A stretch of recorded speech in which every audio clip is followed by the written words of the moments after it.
Bonsoir à toutes et à tous. Soyez les bienvenus dans cette célébration du Vendredi Saint. Nous allons suivre ce jour que Jésus a vécu à travers d'une lecture biblique. Et je vous invite à la prière. Prions. Seigneur, Père éternel, nous sommes ici, Seigneur, devant toi, afin que tu nous conduises, Seigneur, dans la réflexion de ces jours, le Vendredi Saint, le jour où Jésus a souffert en tant qu'humain, toutes les choses mauvaises, la trahison, la douleur. Seigneur, que tu puisses nous bénir. Viens, sois avec nous dans ces moments. Conduis-nous, Seigneur, vers toi, que nous puissions voir ta gloire, malgré ce jour de souffrance. Que nous puissions nous rappeler de Jésus, notre Seigneur et Sauveur. Viens, sois avec nous. Nous te prions, au nom de notre Seigneur Jésus-Christ. Amen.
Le soir, Jésus se mit à table avec les 12.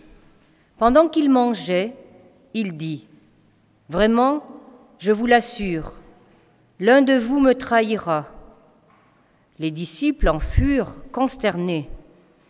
Ils se dirent l'un à l'autre et à lui demander : « Seigneur, ce n'est pas moi, n'est-ce pas ?»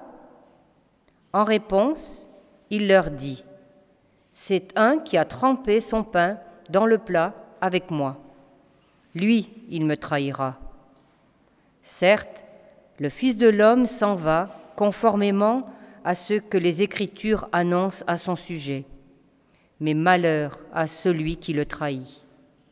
Il aurait mieux valu pour lui n'être jamais né. » À son tour, Judas, qui le trahissait, lui demanda : « Maître, ce n'est pas moi, n'est-ce pas ? » « Tu le dis toi-même, » lui répondit Jésus.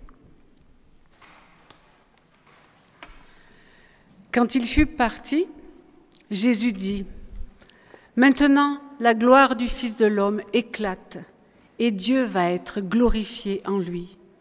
Puisque Dieu va être glorifié en lui, Dieu, à son tour, va glorifier le Fils de l'homme en lui-même et il le fera bientôt. Mes chers enfants, je suis encore avec vous, mais plus pour longtemps. Vous me chercherez, et ce que je dis à tous, je vous le dis à vous aussi maintenant. Vous ne pouvez pas aller là où je vais. Je vous donne un commandement nouveau. Aimez-vous les uns les autres. Oui, comme je vous ai aimés, aimez-vous les uns les autres. À ceci, tous reconnaîtront que vous êtes mes disciples, à l'amour que vous aurez les uns pour les autres. Simon-Pierre lui demanda, « Seigneur, où vas-tu » Jésus lui répondit, « Tu ne peux pas me suivre maintenant, là où je vais, mais plus tard, tu me suivras. » Mais Pierre reprit, « Et pourquoi donc, Seigneur, ne puis-je pas te suivre dès maintenant ? Je suis prêt à donner ma vie pour toi. » Et nous chanterons « Tu es venu jusqu'à nous ».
Après cela, ils chantèrent les psaumes de la Pâque. Ensuite, ils sortirent pour se rendre au mont des Oliviers. Jésus leur dit alors, « Cette nuit, ce qui m'arrivera vous ébranlera tous dans votre foi. En effet, il est écrit, « Je frapperai le berger et les brebis du troupeau seront dispersées.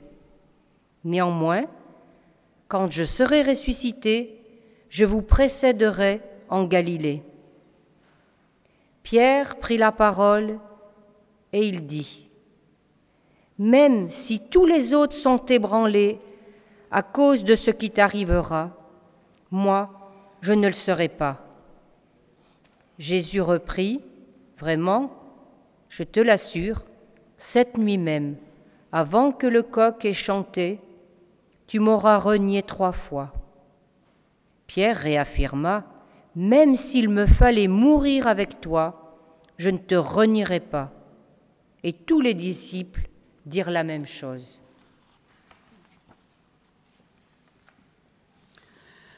Là-dessus, Jésus arriva avec eux en un lieu appelé Gethsémane. Il dit à ses disciples, « Asseyez-vous ici pendant que je vais prier là-bas. » Il prit avec lui Pierre et les 2 fils de Zébédée.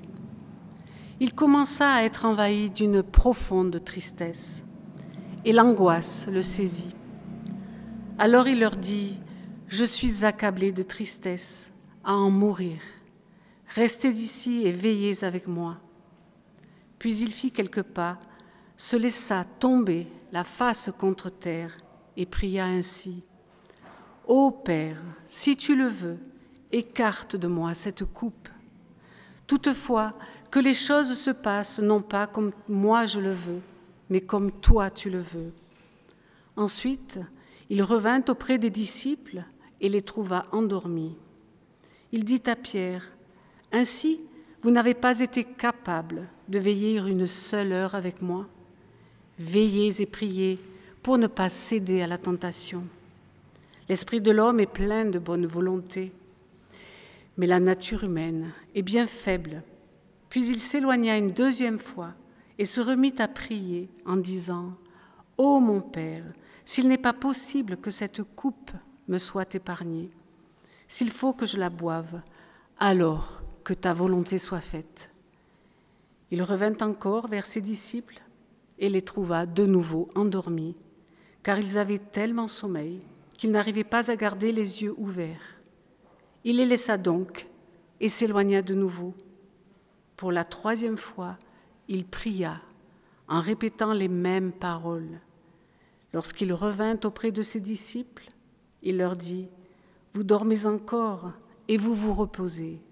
L'heure est venue où le Fils de l'homme est livré entre les mains des pécheurs. Levez-vous et allons-y, car celui qui me trahit est là. » Et nous chanterons « Ô douloureux visage ».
Or, Judas, qui le trahissait, connaissait bien cet endroit, car Jésus s'y était souvent rendu avec ses disciples. Il prit donc la tête d'une troupe de soldats et de gardes fournis par les chefs des prêtres et les pharisiens, et il arriva dans ce jardin. Ces hommes étaient munis de lanternes, de torches et d'armes. Jésus, qui savait tout ce qui allait lui arriver, s'avança vers eux et leur demanda « Qui cherchez-vous » Il lui répondit « Jésus de Nazareth. »« Je suis Jésus, leur dit-il. Au milieu d'eux se tenait Judas, celui qui le trahissait. Au moment même où Jésus leur dit « Je suis Jésus », ils eurent un mouvement de recul et tombèrent par terre. Une seconde fois, il leur demanda « Qui cherchez-vous » ? Jésus de Nazareth, répétèrent-ils. « Je vous ai dit que je suis Jésus, reprit-il. Puisque c'est moi que vous venez chercher, laissez partir les autres. Ainsi s'accomplirent cette parole qu'il avait prononcée peu avant. Je n'ai perdu aucun de ceux que tu m'as donnés. »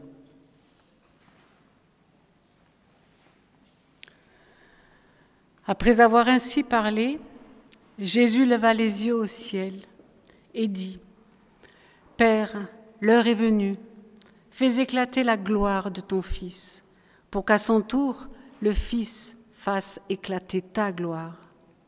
En effet, tu lui as donné autorité sur l'humanité entière, afin qu'il donne la vie éternelle à tous ceux que tu lui as donnés. Or, la vie éternelle consiste à te connaître, toi, le Dieu unique et véritable, et celui que tu as envoyé, Jésus-Christ. J'ai fait connaître ta gloire sur la terre en accomplissant l'œuvre que tu m'avais confiée. Et maintenant, Père, revêt-moi de gloire en ta présence. Donne-moi cette gloire que j'avais déjà auprès de toi avant les origines du monde.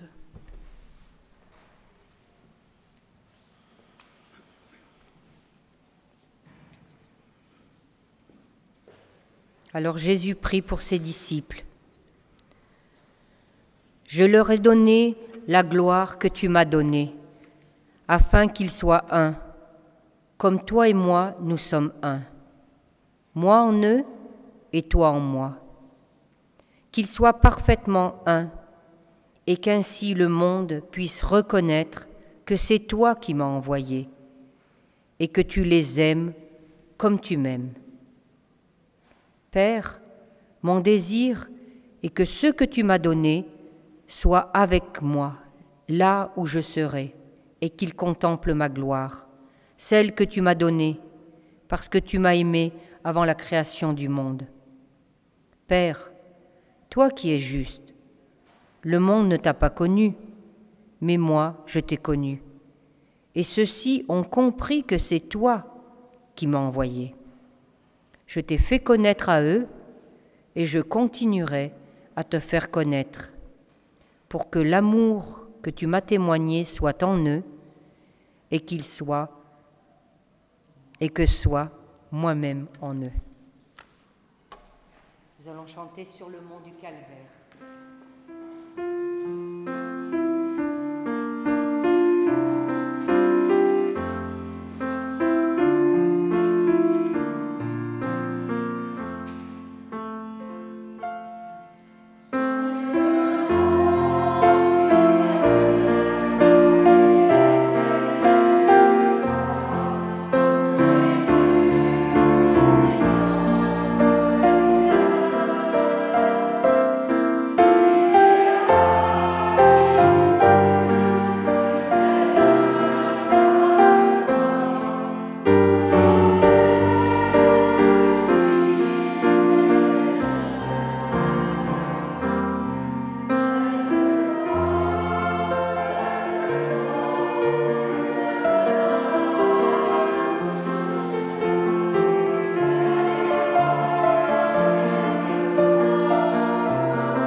À chaque fête de la Pâque, le gouverneur avait l'habitude de relâcher un prisonnier, celui que la foule désignait. Or, à ce moment-là, il y avait sous les verrous un prisonnier célèbre nommé Barabbas. En voyant la foule rassemblée, Pilate lui demanda donc « Lequel de ces deux hommes voulez-vous que je vous relâche, Barabbas ou Jésus, qu'on appelle le Messie ?» « Barabbas !» crièrent-ils. Mais alors insista Pilate « Que dois-je faire de Jésus, qu'on appelle le Messie ?» Et tous répondirent « Crucifie-le !» Alors Pilate leur relâcha Barabbas. Quant à Jésus, après l'avoir fait battre à coups de fouet, il le livra pour qu'on le crucifie. Les soldats du gouverneur traînèrent Jésus à l'intérieur du palais et rassemblèrent toute la cohorte autour de lui. Ils lui arrachèrent ses vêtements et le revêtirent d'un manteau écarlate. Ils lui posèrent sur la tête une couronne tressée de rameaux épineux. Dans sa main droite, ils placèrent un roseau en guise de sceptre. Ils s'agenouillèrent devant lui en disant sur un ton sarcastique « Salut, roi des Juifs !» Ils crachaient sur lui et prenant le roseau, ils le frappaient à la tête. Quand ils eurent fini de se moquer de lui, ils lui ôtèrent le manteau, lui remirent ses vêtements et l'emmenèrent pour le crucifier. Nous chantons « Viens et vois ».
Le Christ, dès l'origine, fut d'essence divine, un avec le Dieu saint.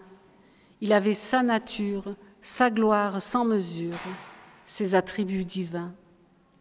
Loin de mettre sa joie à trouver une proie dans son égalité avec le Dieu suprême, il s'abaissa lui-même avec humilité. le roi de tous les êtres ici-bas, voulut naître en simple serviteur. Esclave volontaire, il a vécu sur terre, sans éclat, sans honneur. Homme parmi les hommes, il fut ce que nous sommes, en tout semblable à nous, humble et sans apparence, dans son obéissance, il alla jusqu'au bout.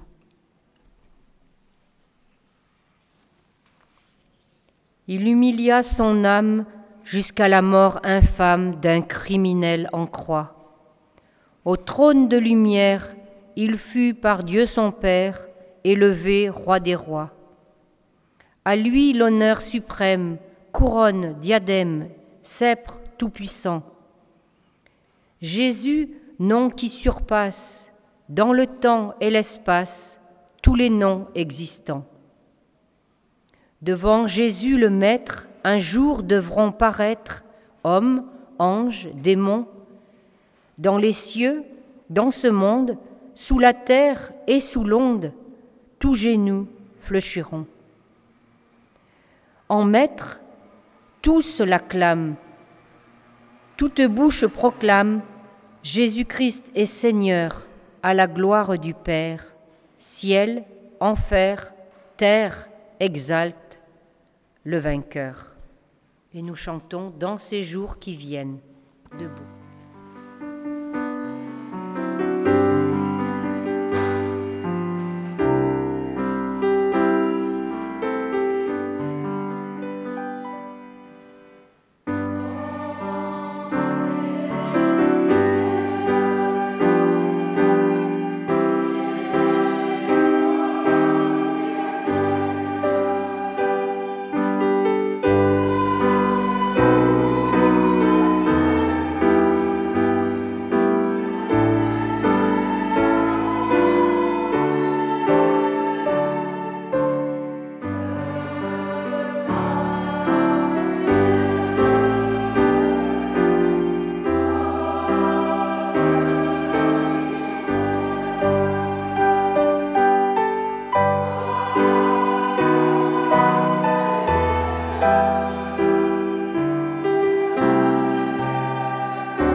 Frères et sœurs, vous avez entendu ce qui s'est passé dans ces jours, le vendredi saint, ce que Jésus a souffert.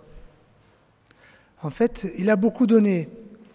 Il a guéri, il a aimé, il a partagé sa joie, son amitié, mais il fallait encore plus. Il fallait tout donner pour nous montrer que son amour est parfait et qu'il est mort pour des injustes. En sortant d'ici, nous allons nous souvenir de la mort de Christ, la mort qui nous donne la vie. Nous avons vu à chaque moment, à chaque souffrance que Jésus a vécue, il a eu une bougie qui la lumière a disparu. Mais nous connaissons la fin de l'histoire. Comme nous avons chanté, il est ressuscité. Et en sortant de cette célébration, je vous invite à sortir en silence. Je sais que parfois c'est difficile, nous voulons bien discuter et partager, mais rappelons-nous ce que Jésus a fait. Rentrons chez nous en silence, en pensant à la souffrance et à la mort de notre Sauveur. Je vous invite à vous lever pour recevoir la bénédiction de la part de Dieu.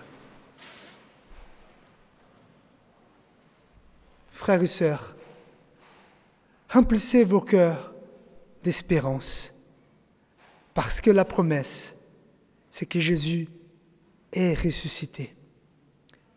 Que l'amour de Dieu, notre Père, la grâce de Jésus, notre Sauveur et Seigneur, et la consolation du Saint-Esprit soient avec vous tous, aujourd'hui et à jamais.